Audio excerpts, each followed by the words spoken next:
Buenos días a todos y bienvenidos a un nuevo vídeo de la verdad de la Biblia. Estamos en este estudio sobre la primera epístola de Juan.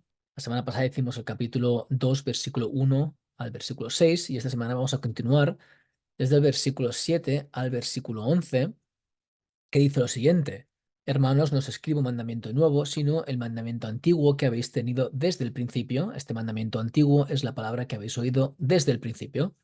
Sin embargo, os escribo un mandamiento nuevo que es verdadero en él y en nosotros y en vosotros, porque las tinieblas van pasando y la luz verdadera ya alumbra. El que dice que está en la luz y aborrece a su hermano está todavía en tinieblas.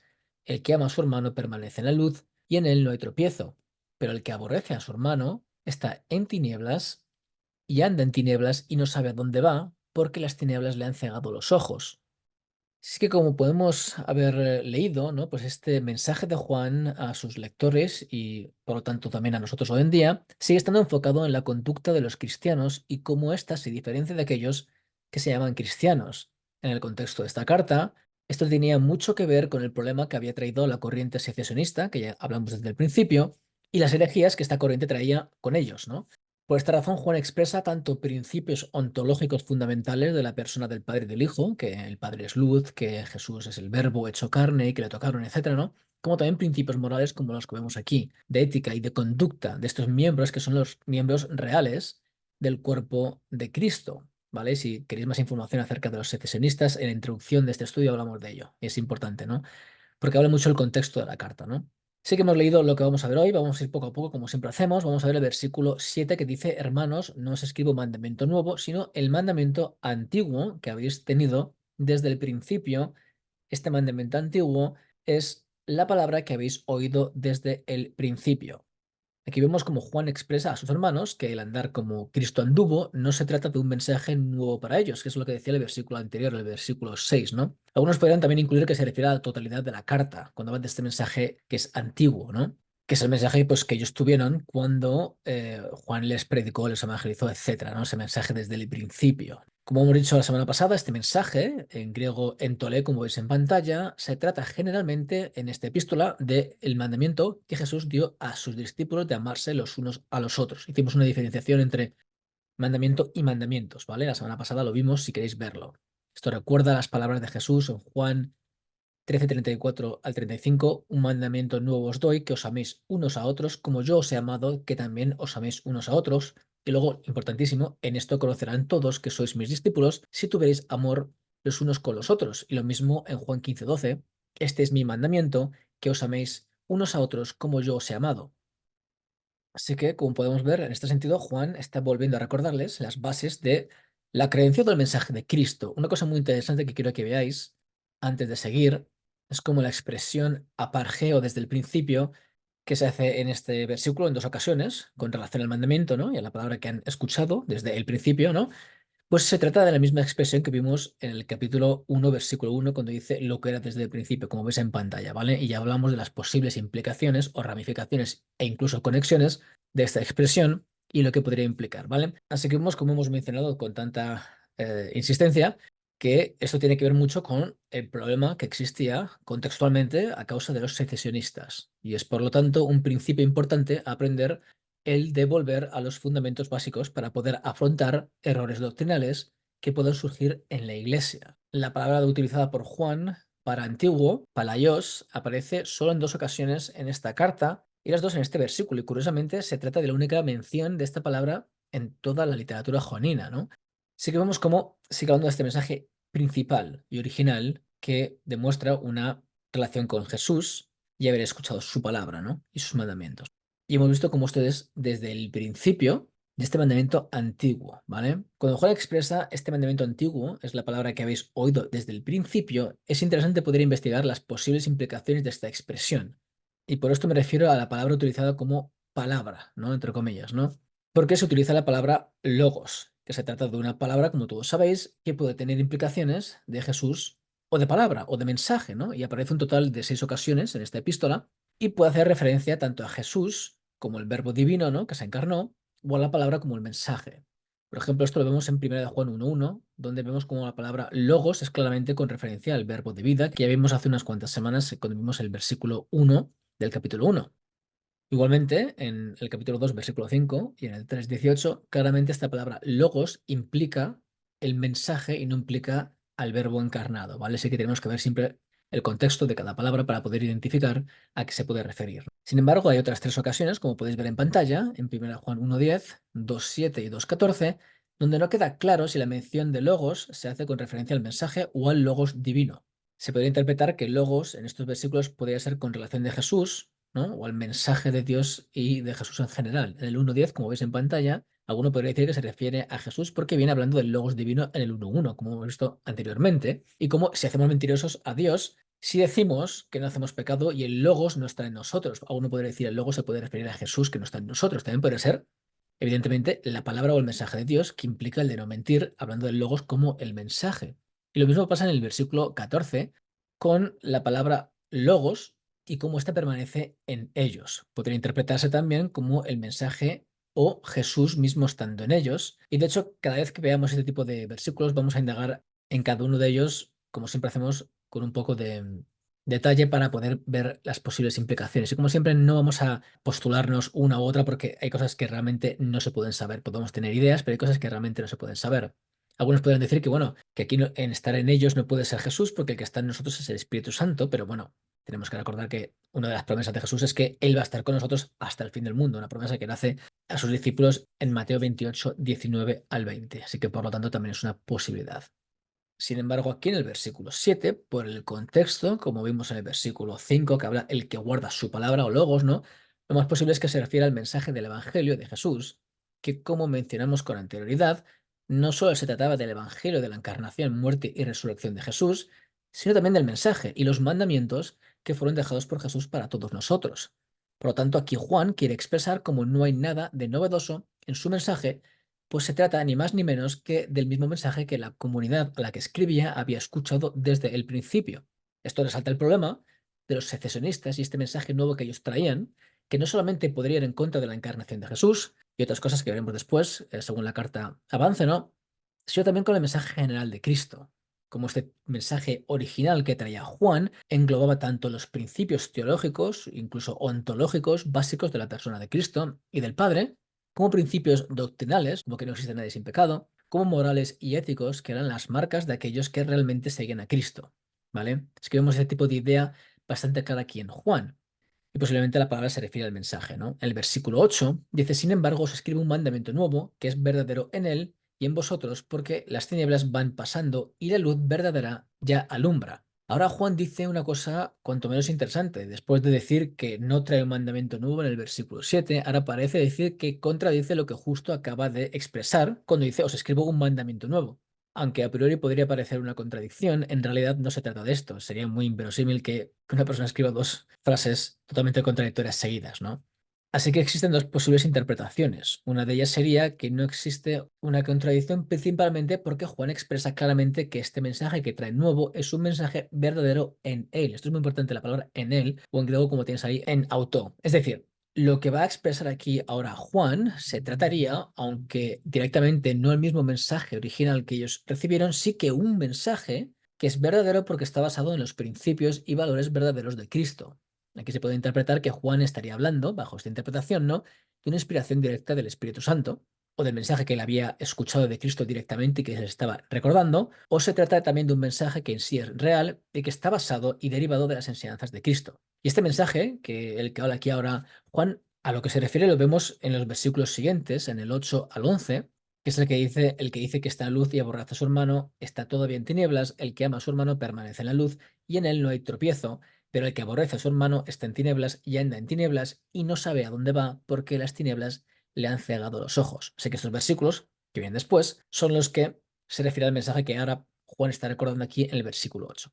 Así que, como se puede observar, se trata de un mensaje nuevo en el sentido de cómo las palabras no son exactamente las mismas que Jesús dijo en su mandamiento de amarse los unos a los otros, como Él nos había amado, pero las ramificaciones o las conclusiones lógicas de este nuevo mandamiento, pues englobarían los principios básicos del mandamiento de Jesús, es decir, el amarse unos a otros como Él nos ha amado, porque habla de aborrecimiento a un hermano y el que no aborrece al hermano. Esto sería la interpretación esta, ¿no? Y esto se puede ver en cómo el no amar los unos a los otros implica no obedecer al mandamiento principal, o en este sentido el mandamiento antiguo o del principio, como expresaría Juan, de Jesús, y por tanto hace estar en tinieblas el desobedecer el mensaje de la cruz, el mensaje de la luz también, el de Cristo. De la misma manera, aquel que ama a su hermano, este mensaje original de Jesús, está por lo tanto en la luz y anda en el camino de Cristo.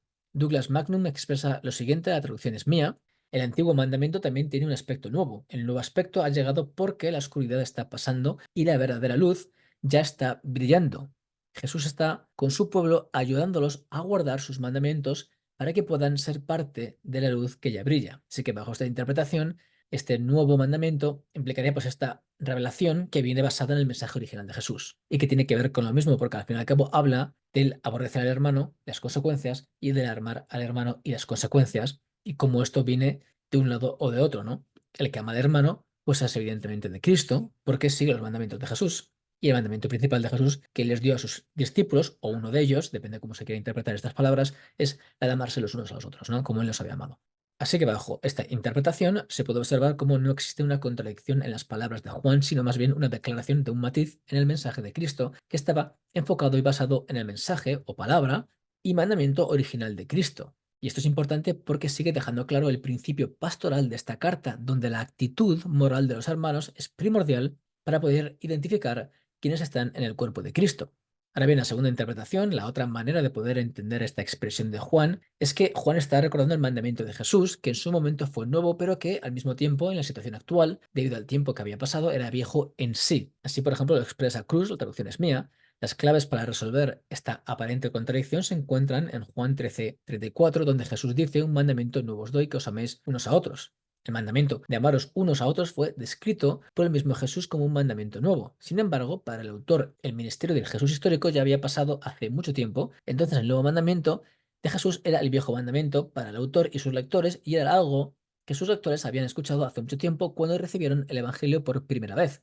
La sorprendente justaposición de lo que parecen ser declaraciones contradictorias entonces es la manera que tiene el autor de decir que no está imponiendo ninguna obligación novedosa a sus lectores, sino simplemente recordándoles lo que han sabido desde el comienzo mismo de su caminar cristiano. Y Craig Kinner también dice algo bastante parecido cuando expresa: en la antigüedad la paradoja era un modo gráfico de expresar las ideas para forzar a una audiencia a considerar detenidamente el significado de lo que uno decía. Juan la emplea aquí, antiguo no nuevo, sino nuevo. El mandamiento del amor era antiguo, siempre formó parte de la palabra de Dios.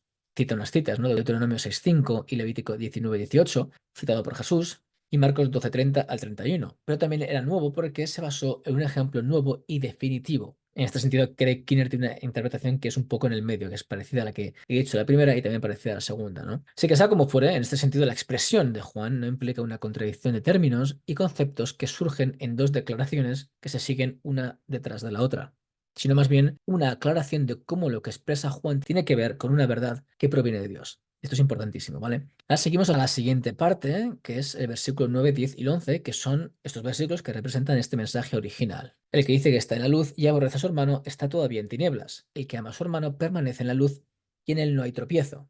Pero el que aborrece a su hermano está en tinieblas y anda en tinieblas y no sabe a dónde va porque las tinieblas le han cegado los ojos. Aquí podéis ver cómo, por ejemplo, existe mucha repetición de palabras, muy interesante, y cómo también hay palabras muy interesantes como tropiezo, etcétera, ¿no? Así que vamos a analizar esto con tranquilidad. Esta parte, que comprende los versículos 9 al 11, se trata, por lo tanto, de este mandamiento nuevo, con las implicaciones de lo que hemos visto que implica nuevo o las posibles interpretaciones, ¿no? Que Juan está volviendo a presentar a su audiencia. Es interesante cómo Juan utiliza el mismo pseudo-silogismo anterior, junto con el que lleva dando desde el principio de la carta, para seguir enfatizando en el mensaje que implica tener una comunión y una relación leal con Cristo. Recordemos que en los versículos 3 al 6 expresa la idea de cómo conocerle significaba guardar sus mandamientos, 3 al 4, ¿no? Y cómo esto implica cómo el no hacer esto equivale al ser mentiroso y no estar en la verdad. En los versículos 5 al 6 del capítulo 2 se hacía énfasis en cómo el que guarda esta palabra o su palabra está verdaderamente en el amor, y cómo el permanecer en él, que recordaba las palabras de Jesús en Juan 14:21 al 24 y el 15:10 que vimos la semana pasada, pues esto sería o concluiría en andar como Jesús anduvo. Y una vez más es importante poder comprender la importancia de esta repetición, porque para algunos podría tratarse de una redundancia en las palabras de Juan, pero sin embargo esto no se trataría de hacer justicia al texto y a la manera de escribir de Juan. Esta manera de expresión se la denomina coduplicatio, que expresa, la traducción es mía, la transmisión de una idea particular o una serie de ideas diciendo lo mismo de diversas maneras utilizando ligeras variaciones. Todo el propósito de esto es amplificar los pocos temas que realmente son el tema del discurso o sermón, algo que encontramos en piezas de oratoria epidéctica como las que tenemos en 1 de Juan. Definitivamente vemos este fenómeno una vez más en 1 de Juan 2:12 al 14. Y otra pequeña nota interesante que entra este tipo de cosas. Es interesante cómo habla en el versículo 5 de estar verdaderamente, utilizando el adverbio alezos en griego, en el amor de Dios, ¿no? Y ahora como este mensaje que está expresando está fundamentado en un mandamiento verdadero con el adjetivo aleces, ¿vale? Muy interesante. Así que ahora estos conceptos de mentira y verdad, y el guardar sus mandamientos y permanecer en él, están siendo cambiados con los tópicos neotestamentarios y juaninos de la luz y las tinieblas. Algo que ya hablamos al principio y de cómo estos términos, que se oponen entre sí, como la luz y tinieblas, amor y aborrecimiento, vida y muerte, se repiten con insistencia como motivos identificadores de las realidades que existen. Como expresa May Thompson, la traducción es mía, de hecho, escribe Juan, así como es imposible vivir simultáneamente en dos esferas, la esfera de la luz y la esfera de la oscuridad, también es imposible vivir en la comunidad y, sin embargo, odiar a un miembro de esta comunidad. El odio y el amor son incompatibles, se repelen como el aceite y el agua. Así que en este sentido, Juan ahora habla de cómo el no cumplir con el mandamiento de Jesús, del amarse los unos a los otros, tiene como fin o consecuencia el estar todavía en tinieblas. Es importante ver cómo menciona todavía como indicativo que se trata del estado original de las personas que no están en el cuerpo de Cristo, ¿no? Ahora bien, de la misma manera, ahora aquellos que hacen el mandamiento de Jesús, contextualmente el de amarse los unos a los otros, estos permanecen en la luz y por lo tanto no hay tropiezo.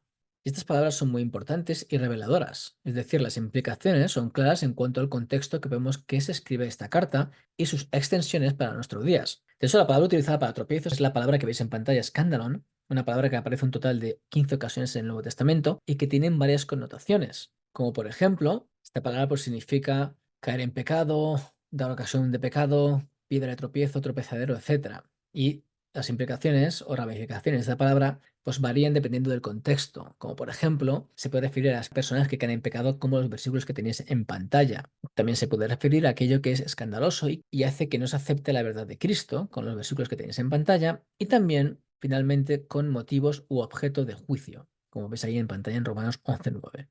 Como siempre digo, podéis parar la pantalla y leer los versículos para que veáis los temas de esta palabra, ¿no? En su contexto.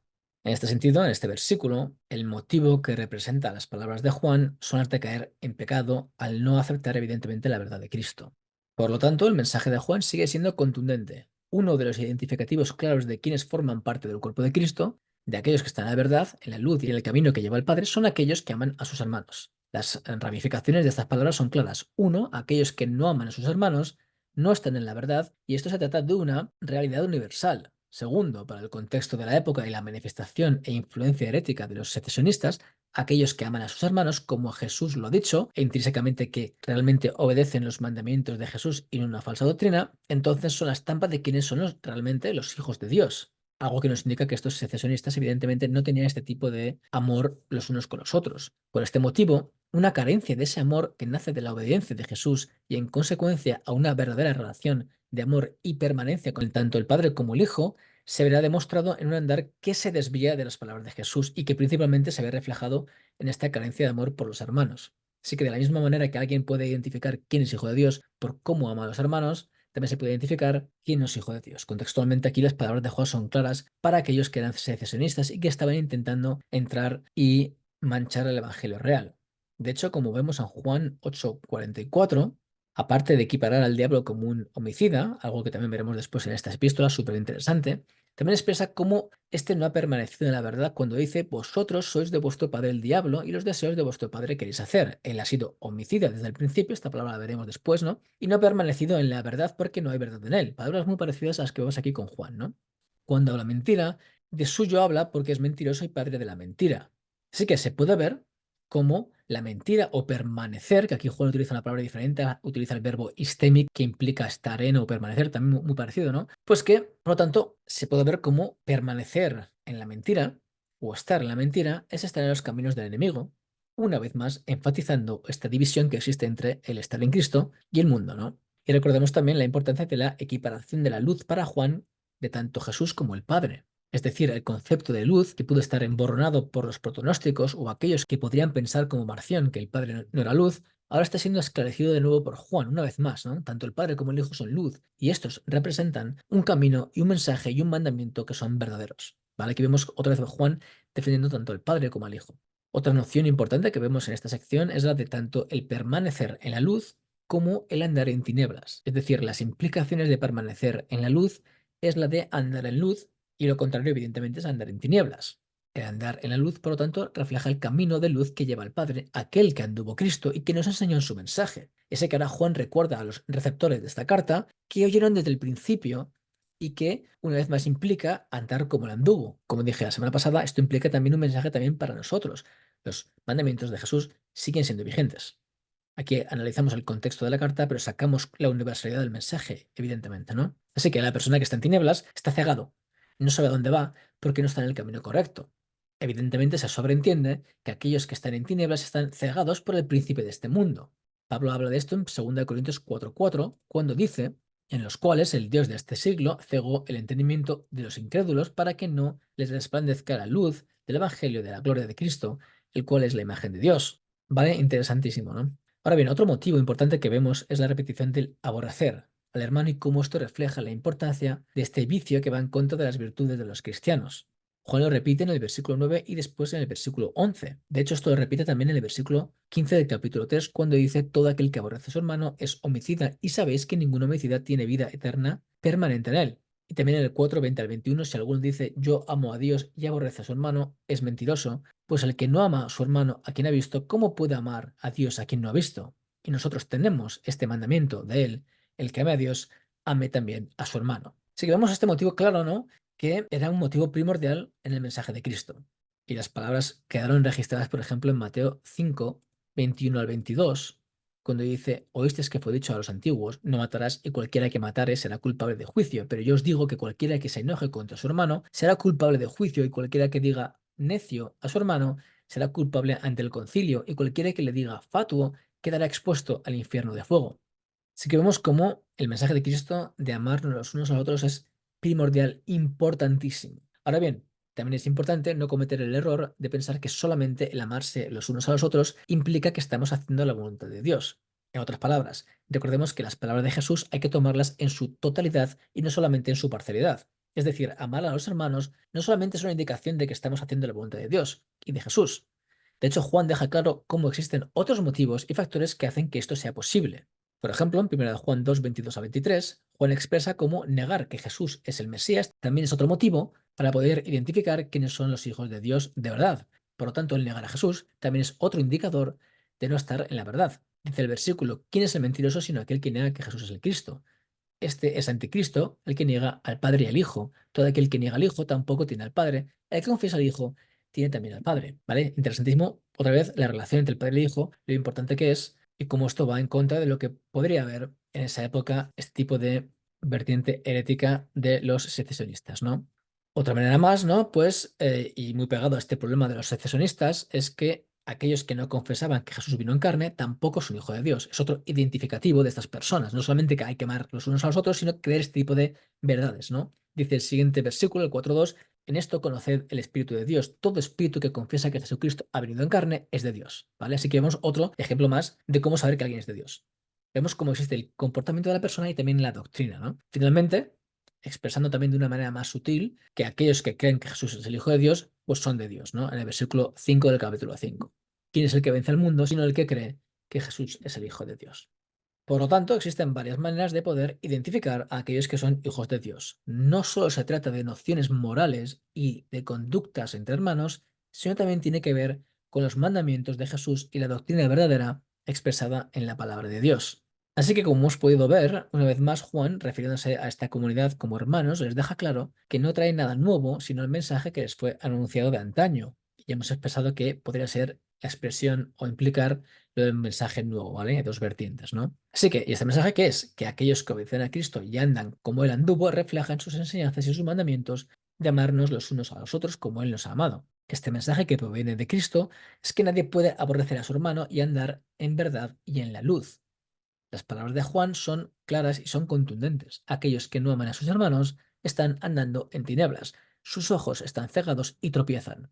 Sin embargo, aquellos que aman a sus hermanos están en el camino de la verdad, andan como Cristo anduvo y son representantes de Jesús allá por donde van.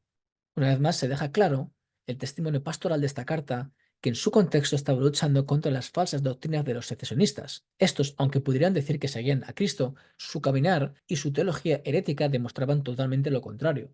De la misma manera, hoy en día podemos saber dónde estamos, si en el camino de luz o el camino de las tinieblas, ¿vale? Muy importante esto. Así que con esto terminamos el estudio de hoy. Espero que haya podido ser de bendición. Como siempre digo, si tienes alguna duda o alguna pregunta, me puedes escribir un mensaje y yo os responderé lo antes posible. Muchas bendiciones y hasta la semana que viene.